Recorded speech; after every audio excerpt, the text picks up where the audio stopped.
টিকটকের মেয়েরা শীতে গোসল করে না, 1 মাস পর পর গোসল করে স্বীকার করে না।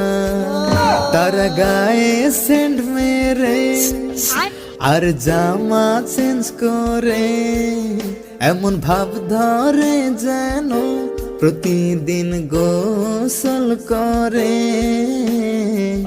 সত্যি বলতে মেয়েরা তো ভাই গোসল করে না। ছেলেরা তো ঠান্ডা পানির ভয় করে না।